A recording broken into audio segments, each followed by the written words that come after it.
महापुराण कथा प्रवचन भजनों को सुनने के लिए शिव भक्ति चैनल को सब्सक्राइब जरूर करें। हर हर महादेव। महर्षि भगवान वेद व्यास रचित शिव महापुराण अंतर्गत महादेव के बारे में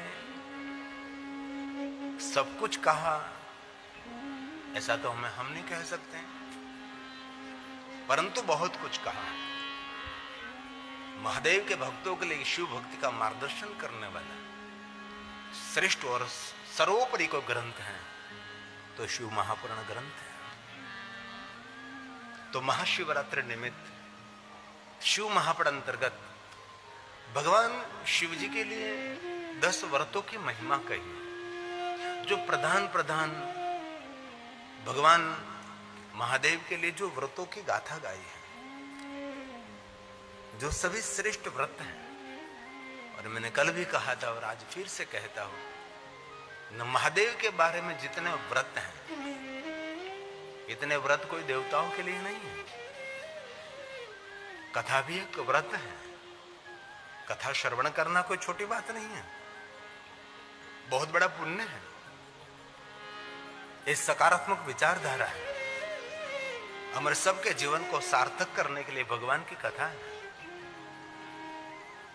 इसलिए रोज थोड़ा थोड़ा आपके समक्ष में गंभीरता के साथ तथा कथा का विवरण करूंगा, और बाद में क्रमश जो कथा का क्रम है वो तो मैं जरूर पूरा करूंगा।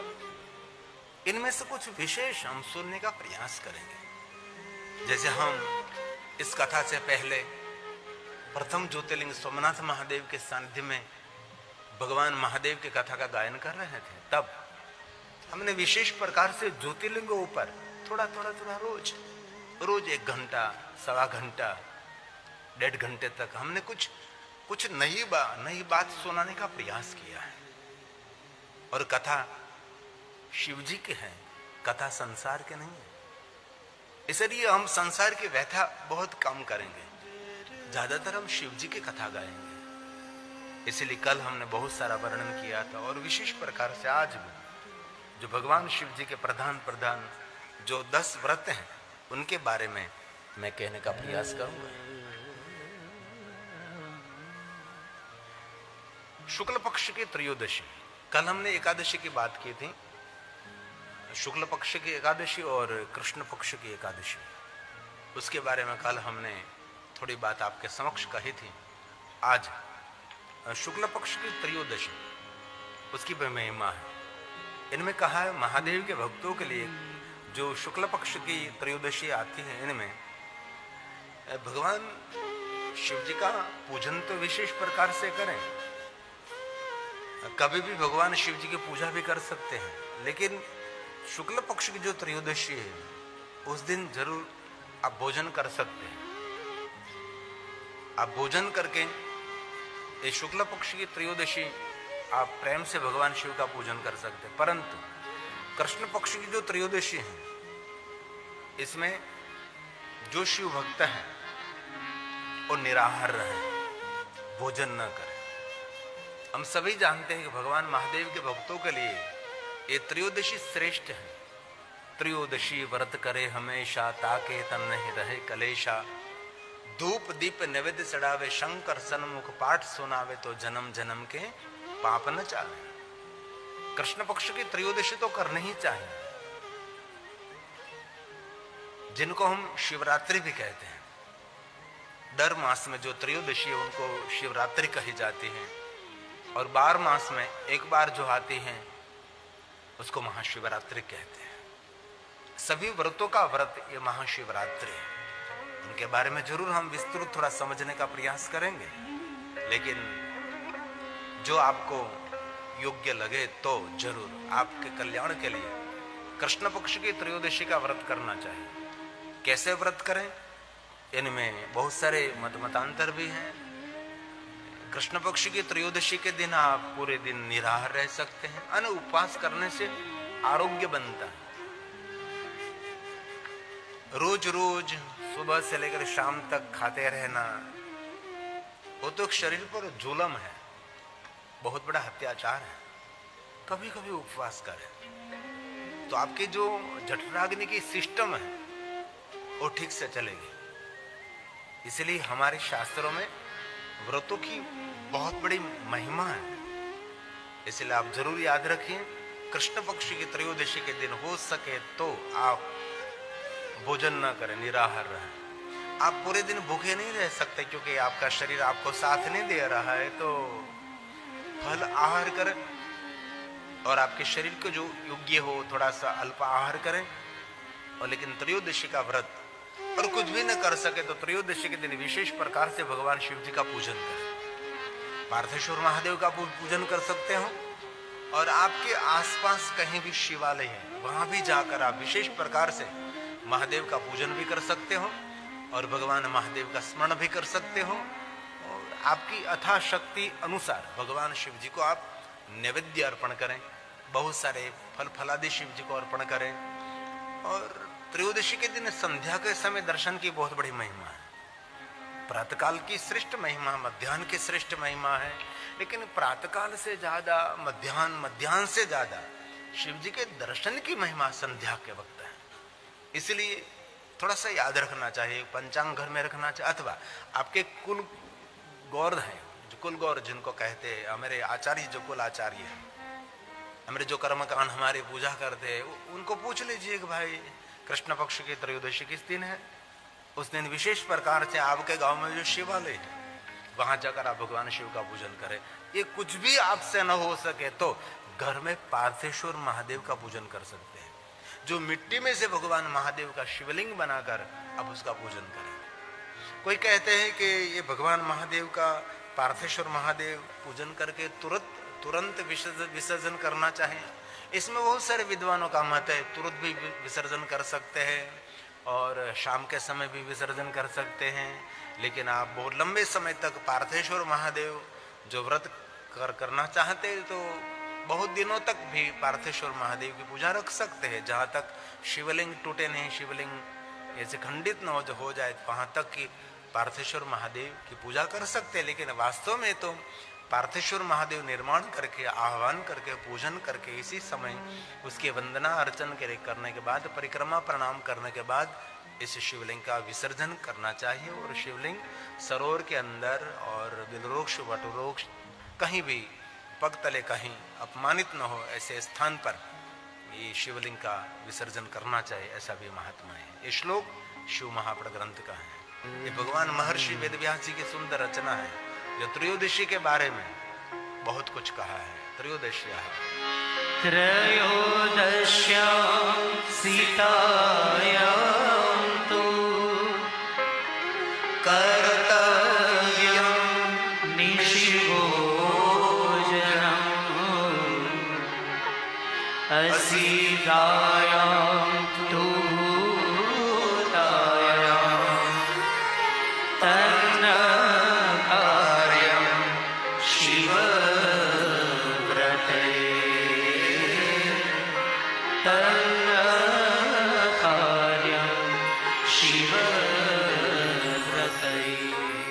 शिव भक्तों का ये कार्य है, इसलिए त्रयोदशी कभी भूलने नहीं चाहिए। वैसे तो भगवान शिव की पूजा के लिए तो एक खुला मैदान है, कोई भी मनुष्य कोई भी समय पर भगवान शिव का पूजन अर्चन दर्शन कर सकते हैं। और बहुत देर से एक बात कहना चाहता हूँ, भगवान ने जीवा दी है तो जीवा अगर वर्तते तस्य, इस जीवा पर ईश्वर का नाम रहना चाहिए। क्यों हम लोकाचार करते, क्यों लोगों की बातें करने में अपने जीवन मूल्यवान जीवन को व्यतीत करते, कभी नहीं करना चाहिए।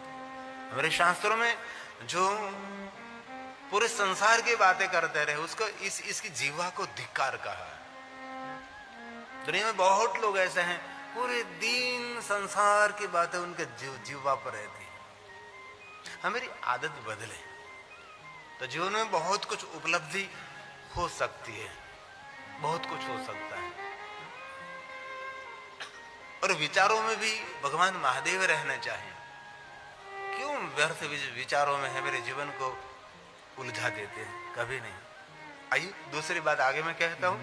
भगवान शिव ने स्वयं ने कहा, महादेव ने कहा है, विष्णु जी सुनिए आप, दोनों पक्षों के सोमवार, शुक्ल पक्ष का सोमवार है और कृष्ण पक्ष का भी सोमवार है। कोई भी सोमवार हो इनमें शिव भक्तों को पूरे दिन निराहार रहना चाहिए और शाम के समय सोमवासरे निशि भोजनम, सोमवार के दिन संध्या के समय भगवान शिव का दर्शन पूजन अर्चन करने के बाद आप भोजन कर सकते हैं। सोमवार के दिन आपका उपवास न हो सके लेकिन शाम के समय आप भोजन कर सकते हैं।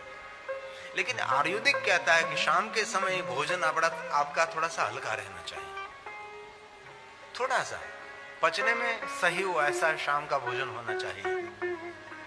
सुबह में दोपहर आप कुछ ऐसे जो पचने में बहुत कठिन है ऐसे भोजन कर सकते हैं, लेकिन शाम के समय तो बहुत ध्यान रखना चाहिए।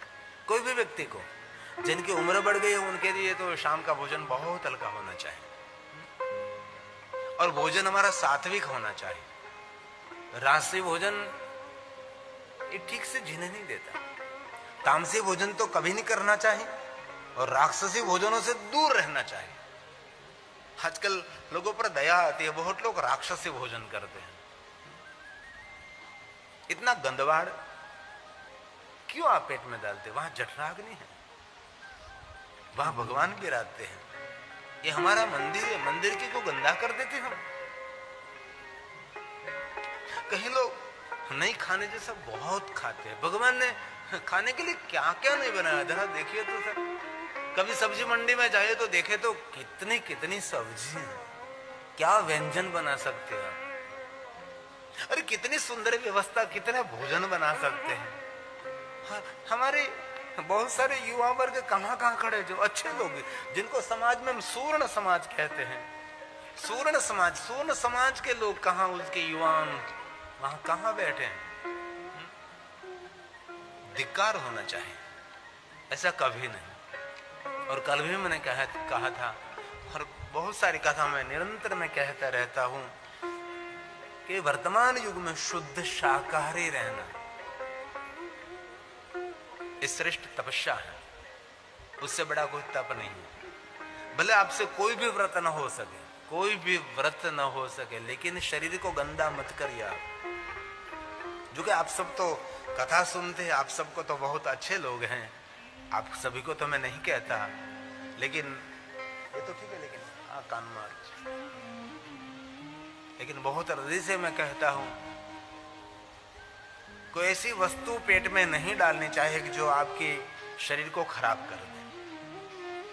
आपकी कार खराब होगी तो दूसरी ले सकते हैं आप, आपका टू व्हील खराब हो गया तो दूसरा ले सकते हैं, घर भी खराब हो गया तो घर भी दूसरा बना सकते हैं, लेकिन आत्मा को रहने का घर ये जो खराब हो गया तो दूसरा कहीं बाजार में मिलता नहीं है।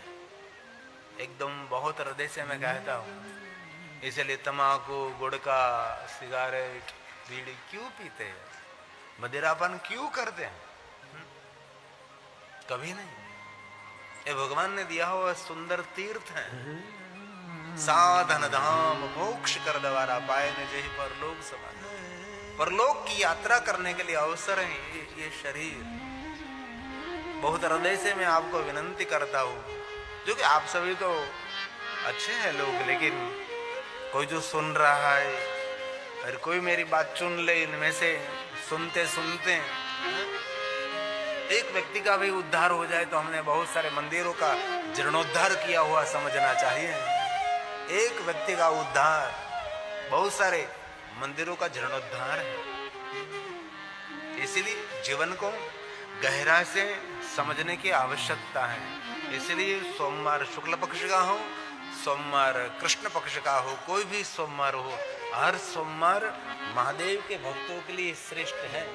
सोमवार की बहुत बड़ी महिमा है, शांति देने वाला है, सुमति देने वाला है। सोमवार कोई सामान्य नहीं है, चंद्र संबंधी है। इस दिन अमृत का प्रभाव रहता है। सोमवार के दिन साक्षात शिव जी का स्वरूप है सोमवार, इसलिए सोमवारों का व्रत भी करना चाहिए। सोमवार के दिन विशेष प्रकार से भगवान महादेव का पूजन अर्चन दर्शन करें। सोमवार के दिन ज्यादातर श्वेत वस्त्र पहनने का प्रयास करें। ये श्वेत वस्त्र शांति देने वाला है, इसमें कॉटन पहनने का प्रयास करें तो मन की बहुत शांति लगेगी आपको। रेशमी वस्त्रों का थोड़ा सा त्याग करें और ऐसे कॉटन वस्त्र पहने तो आपको बहुत अच्छा लगेगा। आपकी मानसिकता, आपकी विचारधारा, आपके रहने कहने श्वेत वस्त्रों से और कॉटन वस्त्रों से बहुत कुछ अच्छा रहता है शरीर के लिए। ठीक है, कोई फंक्शनों में गए, कोई प्रसंगों में गए, प्रसंगोपात हम कुछ पहन लेते, बात अलग है, लेकिन हमारी रहन सहन थोड़ी सी बदलने की बहुत आवश्यकता है। कथा मतलब कि माला घुमाने के लिए मैं आपको कह रहा हूं, मैं आपको हिमालय पहाड़ जाने के लिए कह रहा हूं। कथा का अर्थ है आध्यात्मिक मोटिवेशन, जीवन का परिवर्तन, कोई नया आवर्तन करे तो हमारा वर्तन मंगलमय रहे, इसलिए भगवान की कथा है। इसलिए भगवान महर्षि वेदव्यास जी ने कहा सोमवार के दिन निशि भोजनम, भगवान व्यास ने गाया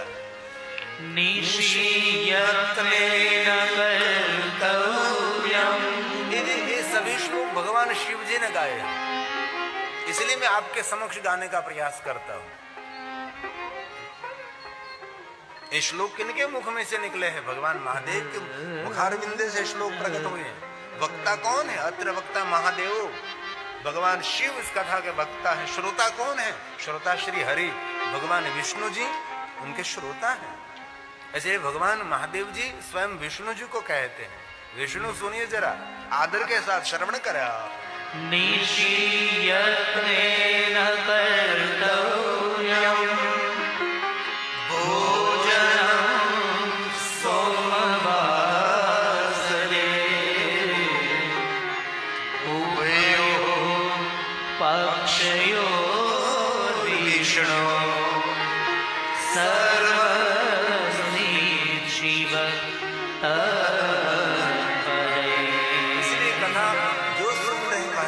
सबको मेरी प्रार्थना है। आज शनिवार है, कल रविवार है और सोमवार मत भूलिए। हम गुजराती लोग सोमवार के दिन दोपहर भोजन कर लेते हैं। अपना गुजराती लोगों सोमवार ने देश बपोर एकटाणु करे, भले करी लेવું એમાં કઈ વાંધો દોષ નથી, પણ બપોરે એકટાણું કરી શકો સોમવાર ને દિવસે સોમવારનું વ્રત કરવું। શા માટે સોમવારનું વ્રત? સોમવારનું વ્રત કરવાથી આપણું ચિત્ત ભગવાન શિવજીમાં રહે છે। આજે મારો સોમવાર છે, આજે મારો સોમવાર છે। એક અંદરથી એક આનંદની જ્યોત પ્રજ્વલિત રહે। તમે સ્વાભાવિક સોમવારનું વ્રત કરો એટલે આપણું ચિત્ત કહાં રહે? ભગવાન શિવજી के पास। इसलिए हमारा चित्त, हमारा मन, हमारे विचारधारा महादेव के साथ रहे, इसलिए हम ऐसे व्रत करते हैं। व्रतों का अर्थ क्या है? भगवान के साथ जुड़ने की प्रक्रिया, उसको व्रत कहते हैं। इसलिए हर व्यक्ति के लिए व्रत करना बहुत आवश्यक है। आगे बहुत कुछ सहा है। आदर के साथ थोड़ी सी गंभीरता से कथा श्रवण करने का प्रयास करें। बाकी मैं भावात्मक बहुत कथा कर सकता हूँ। भूलो भले बीजू बुधो माँ बाप ने भूलशो नहीं, ऐसी बात करके आपको मैं रुला सकता हूँ, उसको भावात्मक कहते हैं ना। ऐसे दृष्टांत देकर मैं आपको बहुत रुला सकता हूँ, ऐसे बहुत सारे दृष्टांत देकर आपको मैं हंसा सकता हूँ, बहुत कुछ कर सकता हूँ ना। चूंकि कथा करते करते 30 साल मेरी बीत गई, मेरी कितनी लंबी जर्नी हुई, मैं बहुत कुछ कर सकता हूँ, लेकिन थोड़ी सी गंभीरता से शिव महापड़ ग्रंथ की श्लोकात्मक और सूत्रात्मक बात समझने का हम प्रयास करेंगे। इसलिए यहां हम संसार की बात करने के लिए एकत्र नहीं हुए, यहां हम शिव जी की कथा करने के लिए एकत्र हुए हैं। संसार की कथा तो घर में भी चलती है, किसी को कहना भी नहीं पड़ता। सासू भी बकता है, ससुरा भी बकता है और पुत्रवधू भी बकती है, ये भी बोलते रहते हैं। कौन नहीं बोलता? कथा में घर में तो सभी लोग बकता है, बोलते रहते हैं। लेकिन यहाँ कुछ शिव जी की हम बात सुनने का प्रयास करेंगे। इस सभी व्रतों में शिव भक्त ब्राह्मणों को भोजन अवश्य कराए। कई लोग ब्राह्मण, संत, साधु, सत्संग विरोधी लोग हैं, लेकिन उनका कभी कल्याण नहीं होने वाला है। आज मेरे पास एक श्लोक है, मैं बाद में आपको सुनाऊंगा,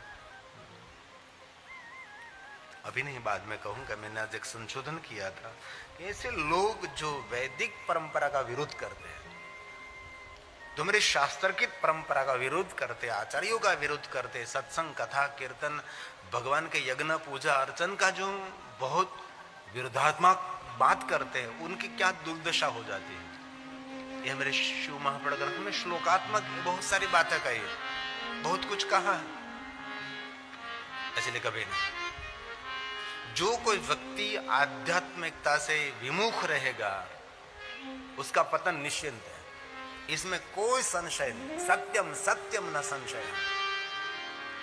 और विद्वान तो उसको मृत्यु कही, आध्यात्मिकता का विमुख रहना, उसको हमारे आचार्यों ने उसको ही मृत्यु कही है।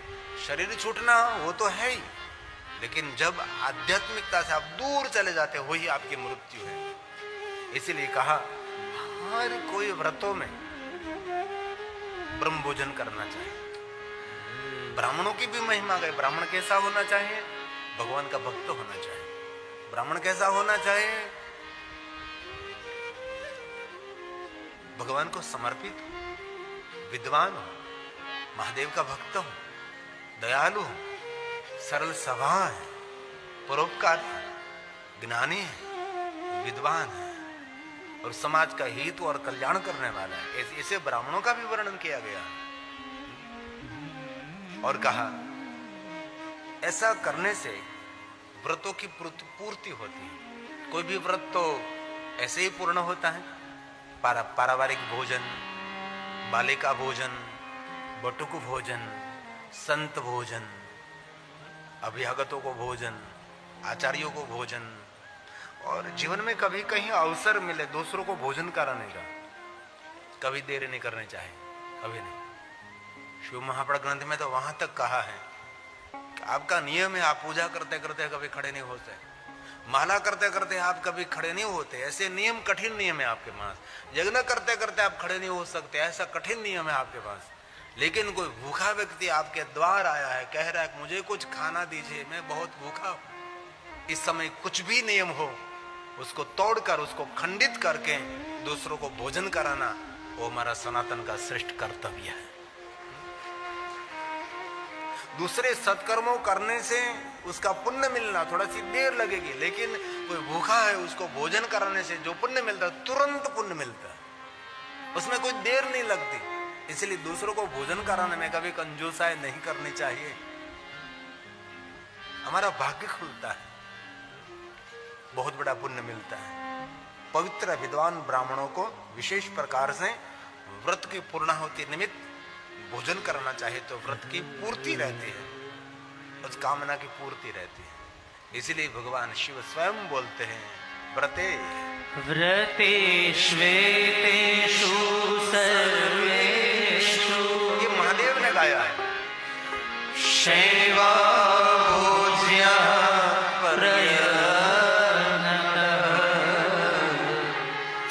यथाशक्ति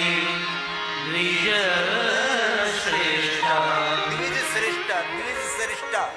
ब्राह्मणों में श्रेष्ठ ब्राह्मण, ब्राह्मणों में श्रेष्ठ ब्राह्मण किसको कहते हैं? इसमें वर्णन किया द्विज श्रेष्ठा, द्विज मतलब ब्राह्मण। श्रेष्ठ ब्राह्मणों को भोजन कराना चाहिए, तब व्रत संपूर्ति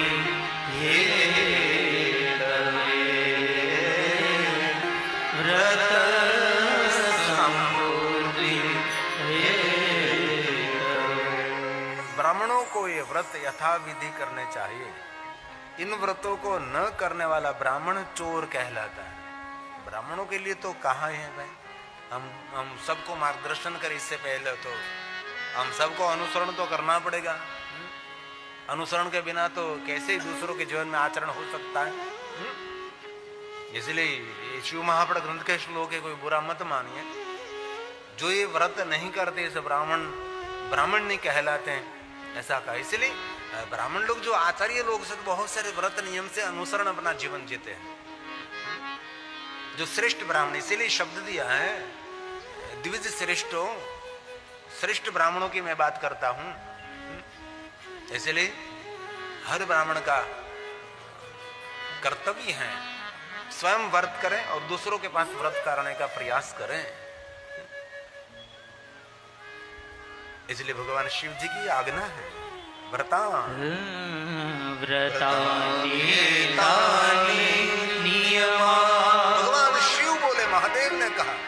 कर्तव्यानि द्विज जन्मवि। ब्राह्मणों का तो निज जन्म अधिकार है, व्रत करना ही चाहिए। व्रतानि तानि तुत्यका जायते तस्करा द्विज जायते तस्करा द्विज। उसको तस्कर कहा है, तस्कर शब्द है ना, हम चोर कहते हैं। इसी ब्राह्मणों को बहुत सारे व्रत करना चाहिए। और मैं देखता हूँ ब्राह्मण लोग बहुत व्रत करते हैं, बहुत साधना उपासना में रत रहते हैं। मेरे साथ जो प्रतेश मेहता रहते हैं, अवधूत ब्राह्मण हैं, 10 बजे फ्री होने के बाद जब तक बैठे बैठे उसको नींद न आवे वहां तक वो माला जपता रहता है। क्यों जपता रहता है? एक ही बात उनके मुख से निकलते है, हम रोज दूसरों का भोजन करते हैं, हम रोज दूसरों का पानी पीते हैं, हम दूसरों के घर में रहते हैं। जिनके घर में रहते हैं, इस घर परिवार का मंगल होना चाहिए। और अब ब्रह्मलीन डोंगरेज बाबा तो बहुत सुंदर बात कहते थे, किसी के घर का पानी पिया तो फिर उसके घर के नाम की एक माला कर लीजिए। किसी के घर का भोजन किया तो उसके नाम की 10 माला कर लीजिए, बाकी ऋणी रहोगे। और किसी की तीर्थ भोजन भंडारा, क्या कहते हैं वो, दाड़ो गुजराती में, मृत भोजन, किसी की मृत्यु हो गई उनके पीछे भोजन किया है तो ब्रह्मलीन डोंगरेज बाबा कहते हैं 100 माला करनी चाहिए। जो आपके इष्ट है उनकी माला करनी चाहिए। किसी के वास्तु का भोजन किया है, किसी श्रीमंत का भोजन किया है, ब्रह्मलीन डोंगरेज बाबा। महादेव जी स्वयं श्री हरि विष्णु को कहते हैं, मुक्ति का मार्ग को जानने वाले को ये व्रत नियम से करना चाहिए। जो मुक्ति का मार्ग जानते हैं उनको ये व्रत सभी नियमित करना चाहिए। निम्नलिखित चारों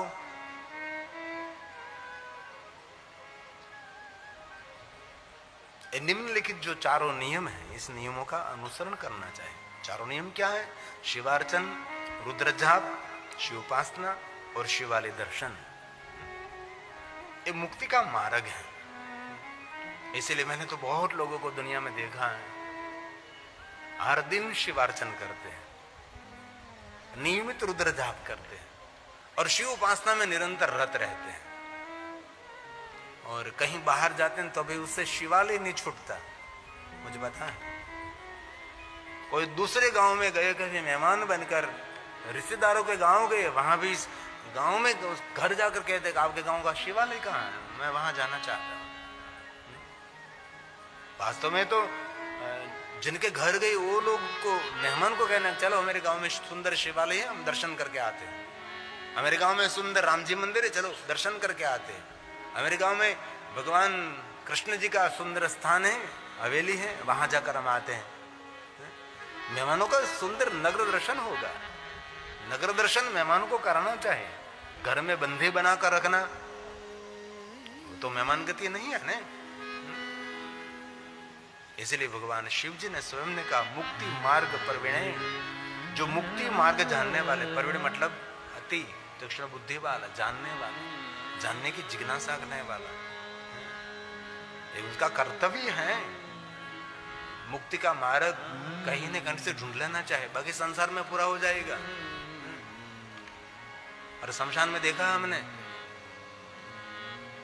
थोड़ी मिनटों में फूंक देते हैं। आजकल तो शमशान में लोग अग्नि संस्कार करने के लिए जाते, वहां लोग खाने लगे हैं भूखड़। शमशान में खाना चाहिए, शमशान में पानी भी नहीं पी सकते और शमशान में लोग खाने लगे। ये कितनी विडंबना समाज के। कभी कभी आचार्यों ने जो आज्ञा दी है, ये आज्ञा का पालन अनुसरण करना चाहिए। वहां का वातावरण एक नेगेटिविटी भरा हुआ वातावरण है, भोजन पर असर करता है, दूषित होता है भोजन वहां। ये हमारे ऋषि मुनियों ने जो नियम बनाए, इस नियम का अनुसरण करो तो मानसिकता ठीक रहेगी, बाकी मानसिकता खराब हो जाएगी। कहाँ भोजन करना चाहिए, कैसे भोजन करना चाहिए, किन दिशा में बैठकर भोजन करना चाहिए, कैसे भोजन करने के लिए बैठना चाहिए, ये सभी मेरे ऋषि मुनियों ने सिखाया है। हमारा शिष्टाचार है। बहुत पढ़े लोग अपनी विचारधारा को स्थापित कर रहे हैं। भारत देश के अंदर, सनातन के हिंदू परंपरा के अंदर अपने विचारों को ठोकने का किसी को अधिकार नहीं है। अधिकार हमारा है, जब ऋषि मुनियों ने जो परंपरा देखी उस पर हम चलेंगे तो हमारा हित होगा, हमारा कल्याण होगा। लेकिन बहुत लोग अपने विचारक को मानकर, अपने बुद्धिजीवी को मानकर समाज के अंदर गुमराह कर ले समाज को, बहुत गलत है। नीति सूत्र पढ़ लीजिए, नीति शतक पढ़ लीजिए। कुछ ना पढ़ना आवे तो आपका जो आचार्य पढ़ा लिखा, जो आपका ब्राह्मण है परंपरा में, उसको पूछ लीजिए। हाँ, ऋतु ऋतु का भोजन है, समय समय का भोजन है। अभी किस ऋतु चल रहे थे, अभी क्या भोजन करना, उसका भी एक बहुत बड़ा विज्ञान हमारे शास्त्रों में सब कुछ कहा है। लेकिन कुछ भी बता नहीं, कुछ भी खाओ, कभी भी खाओ, कोई भी समय पर खाओ। ये कोई जीवन है? जीवन में अनुसरण होना चाहिए, जीवन में अनुशासन भी होना चाहिए। इसलिए स्वयं शिव जी ने कहा है मुक्ति का मार्ग, मुक्ति मार्ग प्रवीणेश कर्तव्यम नियमानुसार अपना जीवन निर्माण करे। नियम जगावे प्रेम को, प्रेम जगावे ईश्वर को, प्रेम से प्रकट होई में जाना। जीवन में नियम कुछ होना चाहिए, हमारे स्वयं स्वतंत्र नियम हमारा होना चाहिए। ये भगवान महर्षि वेदव्यास जी की सुंदर वाणी है। सुनिए आदर के साथ, भक्ति के साथ श्रवण करने का प्रयास करिए। मुक्तेस्तु प्राकं चैव चतुष्टय मुदार्यतम् चतुष्टय मुदार्यतम्। चतुष्टयम मतलब च अलग कर दिया मैंने, चतुष्टयम 4 नियमों का अनुसरण करें। पहला नियम क्या है? शिवार्चन। तो शिवार्चन को हम क्या कहते हैं? शिवालय जाकर भगवान शिव जी को जल चढ़ाना, पुष्प चढ़ाना, बिल्व पत्र चढ़ाना, उसको तो शिवार्चन कहते हैं। लेकिन शिवार्चन उसको कहा गया है सुबह में उठते ही दूसरों के कल्याण का भाव प्रकट करें। जिनके प्रति शत्रुता है, जिन व्यक्ति ने आपका अहित किया है, उनके प्रति को कल्याण का भाव प्रकट करे, वो सबसे बड़ा शिवार्चन है। उससे बड़ा क्या शिवार्चन हो सकता है? ये कोई सरल बात नहीं है। शिवार्चन बहुत कठिन बात है। हम शिवार्चन सिर्फ इतनी छोटी सी बात हमने समझ ली। शिवार्चन मतलब शिव जी को जल चढ़ाना, पुष्प चढ़ाना, शिव जी को अभिषेक करना, चंदन स्वक द्रव्य, वो तो है ही क्रिया। लेकिन सही अर्थ में शिवार्चन वो है, शिव शब्द का अर्थ है कल्याण, दूसरों के कल्याण का भाव, रिश्तेदारों के कल्याण का भाव, भाई भाड़ू परिवार के कल्याण का भाव, उसको सबसे बड़ा शिवार्चन कहते हैं। इसलिए 4 मार्ग हैं जो भगवान महर्षि वेदव्यास जी ने कहा। शिवार्चन, रुद्रदप, शिवालय उपासना, और शिवालय में रहकर उपवास करना, और वाराणसी में जाकर मृत्यु को स्वीकारना और शाश्वत